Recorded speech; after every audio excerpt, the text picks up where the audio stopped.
जात न पूछो सेना की। ऑपरेशन सिंदूर सफल रहा, पाकिस्तान घुटनों पर आ गया। भारत की बेटियों का सिंदूर उजाड़ने वालों से हिसाब पूरा हुआ।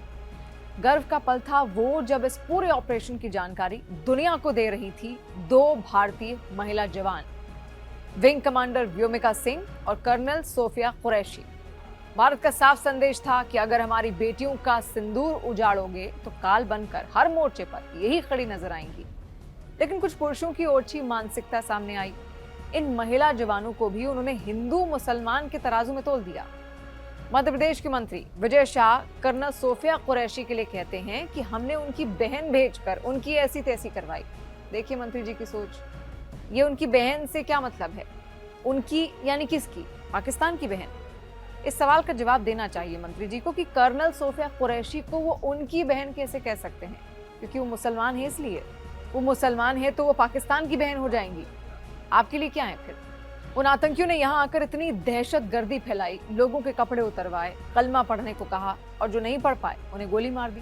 पहली बात तो इन दहशतगर्दों का कोई धर्म नहीं होता, इनका एकमात्र धर्म है दहशतगर्दी फैलाना। इन खून के प्यासे शैतानों को संदेश था भारत का कि भारतीय बेटियों के सिंदूर को उजाड़ने की कीमत का हिसाब ऑपरेशन सिंदूर का चेहरा बन भारत की बेटियां ही लेंगी। Colonel Sofiya Qureshi, wing commander Vyomika Singh, ये भारत की बेटियां हैं। देश का खून इनके रग रग में दौड़ रहा है। ये बेटियां भारत की शान है। भारत पर इनका सब कुछ कुर्बान है। इनकी हर सांस भारतीय है। इनका जज्बा ऐसा है कि आज इनको देखकर भारत की लाखों महिलाएं प्रेरित हो रही हैं। आज महिला सशक्तिकरण का सबसे बड़ा प्रबल उदाहरण है ये व्योमिका सिंह और कर्नल सोफिया कुरैशी। इनको देखकर भारत की कई बेटियों ने सपना देखा है सेना में जाने का। सोचिए, मंत्री विजय शाह ने एक तरीके से कर्नल सोफिया कुरैशी के साथ साथ इन सभी महिलाओं का अपमान किया, जो एकता का मतलब नहीं समझ पाए, जो ये नहीं समझ पाए कि एक वर्दी में जवान किसी समुदाय का नहीं होता, वो देश का होता है। वो देश की एकता, अखंडता का प्रतीक है। वर्दी पहनकर हर जवान एक समान है। तो अब बताइए, मंत्री विजय शाह ने कर्नल सोफिया कुरैशी को हिंदू मुसलमान के तराजू में आकर कैसे तोल दिया? उनने कर्नल कुरैशी को उनकी बहन कहा। उनकी यानी किसकी बहन? पाकिस्तान की, या फिर उनका मतलब उन आतंकियों से था? इतनी गंदी सोच आई भी कैसे? क्या वो कर्नल कुरैशी को अपनी बहन नहीं मानते, या एक विशेष समुदाय से आने के कारण वो उन्हें भारत का ही नहीं मानते? क्योंकि उनके बयान से तो कुछ ऐसा ही समझ में आ रहा है। तो समझाना क्या चाहते थे? एक और तो हुए ये मंत्री जी, दूसरी तरफ है समाजवादी पार्टी के नेता रामगोपाल यादव। सोचिए, जब देश को जवानों पर गर्व है तो इन्होंने कैसा भेद निकाल दिया। विंग कमांडर व्योमिका सिंह को जाति के चश्मे से देखा, उनकी जाति क्या है इसके आकलन में ये लग गए। ऐसी है इनकी राजनीति। राजनीति करने का भी एक वक्त होता है, कब करनी है, कहाँ करनी है। एक अच्छा राजनेता हमेशा इस बात को समझता है। लेकिन देश की एक महिला जवान को जाति के तराजू में तोलना ओछी राजनीति का ही प्रतीक है। एक नेता, एक मंत्री, ये देश के जिम्मेदार व्यक्तियों में से हैं, लेकिन ऐसी राजनीति किसी को शोभा नहीं देती। वर्दी में उन महिला जवानों को इन चंद नेताओं ने धर्म के तराजू में भी तोला और जाति के भी। ये जनप्रतिनिधि हैं, जनता इनको चुन कर लाती है, ये सोच कर कि देश का ये प्रतिनिधित्व करेंगे। लेकिन इनकी सोच आप देखिए।